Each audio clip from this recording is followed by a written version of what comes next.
Welcome to తూర్పు TV.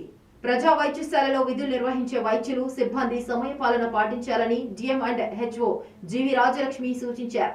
Srikakulam జిల్లా పలాసలోని సామాజిక ఆసుపత్రిని మంగళవారం ఆమె ఆకస్మికంగా పరిశీలించారు.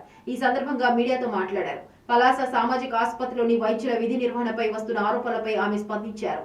వ్యక్తిగత ఈగోలను పక్కన పెట్టి విధులు నిర్వహించాల్సిన అవసరం ఉందని సున్నితంగా మందలించారు. అంతకుముందు రికార్డులను పరిశీలించి పలువురు రోగులతో మాట్లాడారు. అందుతున్న వైద్య సదుపాయంపై ఆరా తీశారు. ఫార్మసీ, స్కానింగ్, ఎక్స్రే విభాగాలను పరిశీలించి పలు సూచనలు ఇచ్చారు. ఈ కేంద్రంలో అనస్థీషియా నియామకం జరగాల్సి ఉందని ఓ ప్రశ్నకు సమాధానంగా చెప్పారు.